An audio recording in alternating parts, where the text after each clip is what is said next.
நம்ம ஏதாவது ஒரு செயல் செய்யறோம்னா ஒரு நல்ல குருவுடைய ஆலோசனையோடு செஞ்சோம்னா அந்த செயல் வெற்றி பெறும். நிறைய பேர் இன்னைக்கு எல்லாத்துலயும் தோத்து போறோம். இன்னைக்கு பல பேருடைய வருத்தமே என்னன்னா தோத்து போறதுதான். தொழில தோத்து போறோம், மனுஷங்களுடைய அன்பை சம்பாதிக்க முடியாம தோத்து போறோம், குடும்ப உறுப்பினர்களுடைய வெறுப்பை சம்பாதிக்கிறோம், வருமானத்துல திருப்தி இல்லாம அதிருப்தியை சம்பாதிக்கிறோம், எல்லா திறமையும் இருந்து எந்த ராசியும் இல்லாதது போல நாமளே ஃபீல் பண்றோம். இப்படி ஏகப்பட்ட சிரமங்களுக்கு நடுவே தான் நாம எல்லாம் இருக்கிறோம். இந்த சிரமங்களை எல்லாம் இப்ப நல்லதா மாத்தணும்னா ஈசன் நினைத்தால் மட்டும்தான் நடக்கும். அந்த பரமேஸ்வரன் நினைத்தால் மட்டும்தான் நம்ம சிரமத்தை எல்லாம் போக்க முடியும். அவர் சில நேரங்கள்ல நினைப்பார், அவர் நினைக்கிறத நாம நினைக்கணும், அவ்வளவுதான். இந்த பரமேஸ்வரன் பல ரூபத்தில் இருக்கிறார். அதுல ஒரு ரூபம் தான் காலச்சக்கர ரூபம், சட்ட ரூபம், நீதி ரூபமாக சனியாக இருக்கிறார். சனியும் பரமேஸ்வரன் தான். அப்ப சனீஸ்வரன் பகவானை ஏன் ஆண்டவன் படைச்சாருன்னா, என் பிள்ளைய என்னால திருத்த முடியாது, திட்ட முடியாது, வருத்தப்பட வைக்க முடியாது ஆண்டவன். அதனால எப்படி நாமெல்லாம் பள்ளிக்கூடத்துல கொண்டு போய் விடுறோமோ அதே மாதிரி ஆண்டவன் என்ன பண்றாரு, சனிகிட்ட விடுறாரு. அப்பப்ப சனி பகவானே இவனை கொஞ்சம் நல்லா திருத்தி விடு, நல்லவனா இருந்தா நல்லா பாராட்டி விடு, பட்டம் கொடு, கெட்டவனா இருந்தா திருத்தி கொடு. இதுதான் சனி சுவாமி சொல்றார். அப்ப சுவாமி சொல்றதுல நியாயம் இருக்கு. அப்பப்ப நம்மள டிங்கரிங் பட்டியெல்லாம் பார்த்துக்கணும்.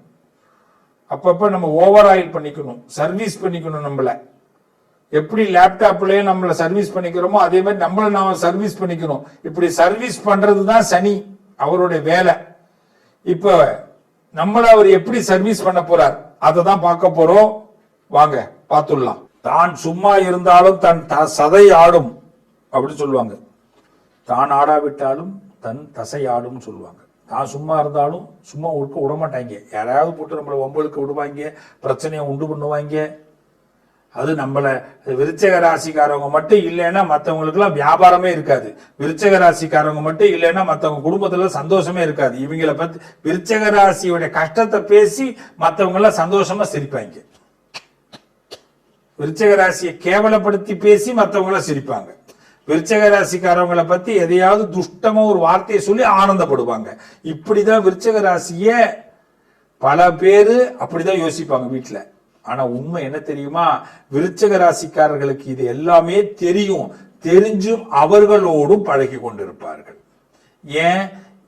அவன் பேசுறது அவன் குணம் சார், மன்னிக்கிறது என் குணம் சார், அவ்வளவுதான். பேசுறது அவன் குணம், அதாவது மன்னிக்கிறது என் குணம். மன்னிக்கிறது பெரிய மனுஷன், யாராலையும் மன்னிக்க முடியுமா? மன்னிப்புங்கிறதும் ஒரு ஃபீல் பண்றதும் விருச்சகத்துக்கு உடனே வந்துடும். ஃபீலிங்னா என்ன? ஐயோ நான் தப்பு பண்ணிருக்கேன் சார், இந்த இடத்துல என்னாலதான் சார் அவங்க கஷ்டப்படுறாங்க அப்படின்னு யார் நினைப்பாங்கன்னா அதிகபட்சமாக அந்த விருச்சக ராசிக்காரர்கள் உடனே நினைப்பாங்க. அந்த இது மாதிரி ஒரு ஃபீலிங்ஸ் எல்லாம் யாராலையும் நினைக்கவே முடியாது. அதுதான் விருச்சக ராசிக்கு இருக்கிற பெரிய பலம்.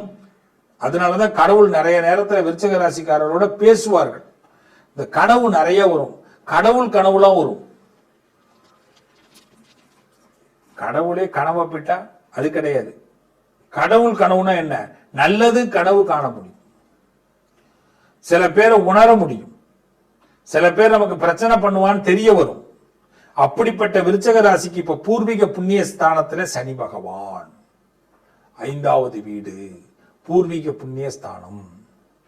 இந்த சனி என்ன பண்றாரு, உங்க லைஃப்ல ஜாக்பாட் அடிக்கிறதுக்கு என்ன வழின்னு பார்க்க போறாரு.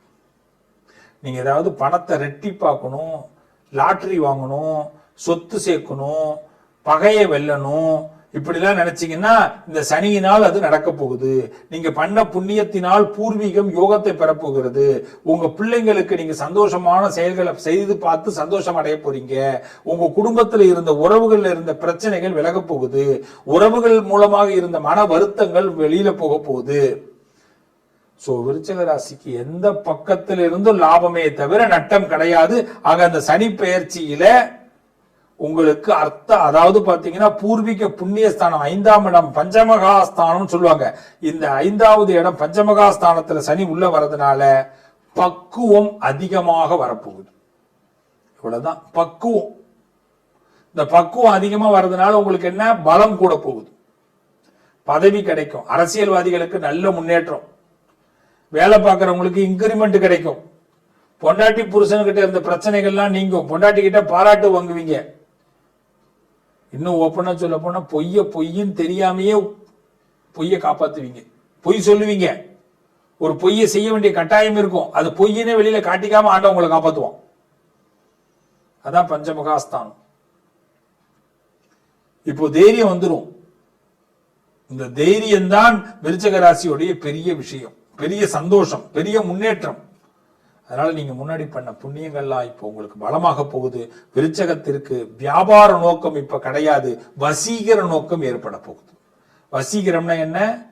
தன்னை இகழ்ந்தவர்களை, தன்னை பேசியவர்களை, அவர்கள்ட்ட நல்ல பேரை எப்படி வாங்கணும்னு பிளான் போடுவீங்க, சக்சஸ் ஆவீங்க. எல்லார்கிட்டையும் ராஜ மரியாதை கிடைத்தே தீரும். விருச்சிக ராசிக்கு ராஜ மரியாதை கிடைக்கக்கூடிய நேரம். இந்த சனி பகவான் அந்த விஷயத்தை செஞ்சு கொடுக்கிறார். அப்ப வீட்டுல பெரியவர்களுடைய பிளெஸ்ஸிங் எல்லாம் உங்களுக்கு கிடைக்க போகுது. யாராவது உங்களை எதிர்த்து இருந்தாங்க, விரோதமா பார்த்திருந்தாங்க, உங்களை ஏதாவது வசப்பாடி இருந்தாங்கன்னா இப்ப அவங்க எல்லாம் உங்களுக்கு சப்போர்ட் பண்ண போறாங்க. பண விஷயத்திலையும் சரி, உடல் விஷயத்திலையும் சரி, மன விஷயத்திலையும் சரி, மங்கள விஷயங்கள் நடக்க போதே தவிர தடங்கள் விஷயங்கள் நடக்க போறது அல்ல. அப்ப விருச்சிக ராசி வியாபாரம் நோக்கமா எல்லாரையும் வசீகரப்படுத்துறதுக்கு தயாரா இருங்க. எல்லாத்திலையும் சக்சஸ் ஏற்படும். இந்த விருச்சிக ராசிக்கு சனி பெயர்ச்சி சகல யோகத்தையும் கொடுக்கக்கூடிய அற்புதமான நேரம். நல்லது நடக்கும்.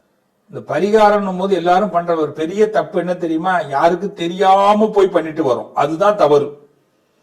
அங்கதான் பிரச்சனைகள் முடிய மாட்டேங்குது. பரிகாரத்துல கூட 4 பேருக்கு சொல்லிட்டு செய்ய சொல்லல, தெரிஞ்சு பண்ணுங்க. என்னைக்குமே ஒரு மனுஷன் வீட்டுல ரொம்ப சந்தோஷமா இருக்க அப்படிங்கறத நம்ம ஸ்டேட்டஸ் போடுறோம், அதனால பல இழப்புகளை சம்பாதிக்கிறோம். அப்பப்ப சில ஸ்டேட்டஸ சோகமா வைங்க, அப்பப்ப சில வருத்தங்களை பதிவு பண்ணுங்க ஸ்டேட்டஸ் மூலமாக, நண்பர்களுக்கு, சொந்தக்காரவங்களுக்கு, தெரிஞ்சவங்களுக்கு எல்லாம்.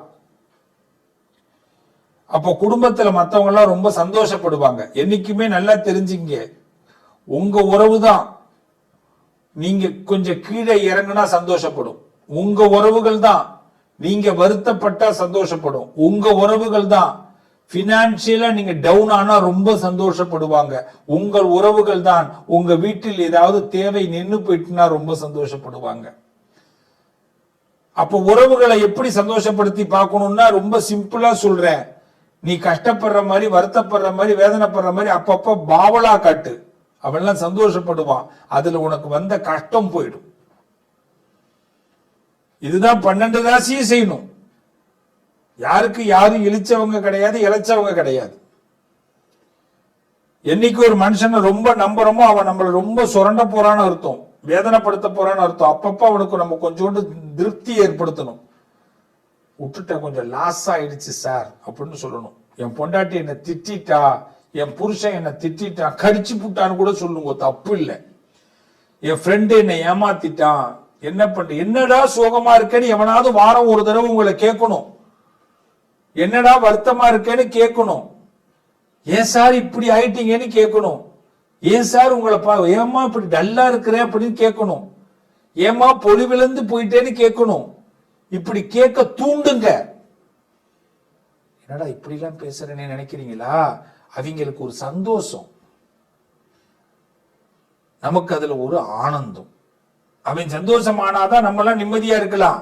இல்லைன்னா நம்ம சந்தோஷமா இருக்கிறத பார்த்து பார்த்து வயிறு எரிஞ்சு அவங்க எல்லாம் நம்மளை இன்னும் வீழ்த்த பாக்குறாங்க. கடவுளே கொடுக்க நினைச்சாலும் உறவுக்காரனும் தெரிஞ்சவனும் அறிஞ்சவனும் வாழ விடமாட்டேங்கிறான். கடன்ல தாங்க சார் 1 பவுன் நகை வாங்க வேண்டியதா இருக்கு, ஆனா நகையை போட்டுட்டு போனோம்னா ஜொலிக்கிறா பாரு அப்படிங்கிறான். எவ்வளவு வருத்தம் இருக்கு.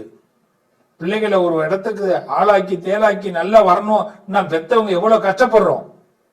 எந்த பிள்ளையாவது திரும்பி பார்த்து ரொம்ப தேங்க்ஸ்மா அப்பா, ரொம்ப தேங்க்ஸ்பா அப்படின்னு சொல்லியிருக்கா? இன்னொரு அப்பா அம்மாட்ட சொல்லுவாங்க, எங்க அப்பா அம்மா எல்லாம் அந்த அளவுக்கு ஒன்றும் செய்யறதே கிடையாது, உங்களை மாதிரி எங்க அப்பா அம்மா கிடையாது. இவன் போய் அவன்கிட்ட சொல்லுவான், அவன் பிள்ளை இன்னொருத்தண்ட போய் சொல்லுவான். பெத்த பிள்ளைங்க கூட திருப்தி அடைய மாட்டேங்குது. உலகம் அப்படிப்பட்ட உலகத்துல இருக்கிறோம். அப்ப கடவுள் சில சூத்திரங்களை, எதுக்கு இதிகாசங்கள் புராணங்கள்லாம் படிக்கிறோம்? மனுஷனுடைய மனசை தெரிஞ்சுக்கிறதுக்கு தான். இத பட்டு தெரிஞ்சுக்க கூடாதுன்னா படிச்சு தெரிஞ்சுக்கணும். பெரியவர்கள்லாம் எதுக்கு இதெல்லாம் எழுதி வச்சான்னா, நீ கஷ்டப்படாதரா, பட்டு பட்டு தெரிஞ்சுக்க கூடாதரா, எல்லாத்தையும் எவ்வளவு பட்டினா அதுல கஷ்டமா வருது, உன்னால தாங்க முடியல, படிச்சு தெரிஞ்சுக்கோ அப்படின்னா. நம்ம என்ன பண்றோம்? படிக்கவும் மாட்டேங்கிறோம், பட்டுதான் தெரிஞ்சுக்கிறோம். அதனால இந்த சனி பெயர்ச்சியில, இந்த சனி பெயர்ச்சி உங்களுக்கு சங்கடத்தை கொடுக்க மாட்டார். முதல்ல அதை நம்புங்க. சங்கடம்ங்கிறது நம்ம பக்கத்துல இருக்கிற சங்கடத்தினாலதான். எல்லாம் சங்கடம், உறவு தான் சங்கடம். அது எந்த உறவு வேணாலும் நீங்க வச்சுக்கோங்க, அதான் சங்கடம். யாரு மேல அதிகமா நம்பிக்கை வைக்கிறீங்களோ அது சங்கடம். யாரு மேல அதிகமா பணத்தை கட்டுறீங்களோ அது சங்கடம். இனிமே சங்கடத்தை எல்லாம் பார்த்து சமாளிங்க. ரொம்ப சிம்பிளா சொல்றேன், எல்லாரும் பிள்ளையார கும்பிடுங்க. காலையில 5 முறை குட்டிக்குங்க, முட்டிக்காதீங்க. குட்டிக்கலன்னா முட்டிக்கணும். 5 டைம்ஸ் இப்படி குட்டிக்கிட்டீங்கன்னா புத்தி நல்லா வேலை செய்யும், பிரெயின் நல்லா ஆக்டிவ் ஆகும். குட்டிக்க மறந்துட்டோம்னா செவுத்துல போய் முட்டிக்க வேண்டியதான். தப்பு பண்ணிட்டனே, தப்பு பண்ணிட்டனே, தப்பு பண்ணிட்டனே. பிராணாயாமம் பண்ணணும். மூக்க நல்லா அப்படி மூச்சை இழுத்து விடணும் 5 டைம்ஸ். அப்பதான் உள்ள இருக்கக்கூடிய சுவாசங்கள்லாம் நமக்கு நல்லா சீரா வேலை செய்ய ஆரம்பிக்கும். இது சீரா வேலை செய்யலன்னா நாம சிறப்பா வேலை செய்ய முடியாது, டென்ஷன் ஆயிடுவோம். தோப்பு கரணம் போடணும். காலையில பிள்ளையார் கோயில்ல தான் போய் போடணும், இல்லை வீட்டிலேயே போடலாம். நல்லா மண்டிட்டு போடணும். முடியாதவங்க அட்லீஸ்ட் பாவனையாவது தோப்பு கரணம் போடணும். 2 காது இப்படி மாறி, அப்பதான் ஞாபக சக்தி வளரும். நம்ம நிறைய மறந்துடுறோம். நல்லதை மறக்கிறோமோ இல்லையோ, கெட்டதை மறக்க கூடாது. சில பேர் பண்ண கெட்டதை தான் ஞாபகம் வச்சுக்கணும். சில பேரோட குணத்தை மறந்துடக்கூடாது. நம்ம பண்ற பெரிய தப்பே அவன் பண்ண தப்ப மறந்துட்டு, அவன் குணத்தை மறந்துட்டு, அவனோடய நம்ம பாராட்டுவோம், பழகுவோம், திருப்பி நம்மளை ஏமாத்துவான். திருப்பி பாராட்டுவோம், பழகுவோம், திருப்பி ஏமாத்துவான். ஞாபகம் வச்சுக்கணும் டெய்லி. இதுக்குதான் காலையில பிள்ளையார கும்பிட்டது. இனிமேல் இப்படிதான் நினைச்சு கும்பிடணும் பிள்ளையார. ரைட்டா? அவரை புத்திசாலித்தனத்தை கொடுக்கிறார், பிரத்யேகமா நம்மளை அறிவு புரட்சி பண்ண வைக்கிறார். அதான் பிள்ளையார். சனிக்கிழமை ஆஞ்சநேயர் கோயிலுக்கு போயிடணும். இனிமேல் எல்லாரும் ஆஞ்சநேயரை போய் அர்ச்சனை பண்ணணும். ஆஞ்சநேயர்கிட்ட எனக்கு புத்தி கொடு, சக்தி கொடு, தைரியத்தை கொடு. எல்லா பையிலையும் ஏமாத்துறான். எல்லாருடைய வாழ்க்கையிலுமே ஒண்ணு நல்லா தெரிஞ்சுக்கோ, உங்களோட மைனஸ் என்னன்னு தெரிஞ்சுட்டு உங்களை ஏமாத்துறான். இதுதான் உலகம். அதனால ஆஞ்சநேயரை கும்பிடுங்கோ. இந்த சனி பயிற்சி சகல நன்மையும் கொடுக்கும். நம்பி இருங்கோ, நல்லது நடக்கும். மீண்டும் உங்களை சந்திப்போம். வாழ்த்துக்கள்.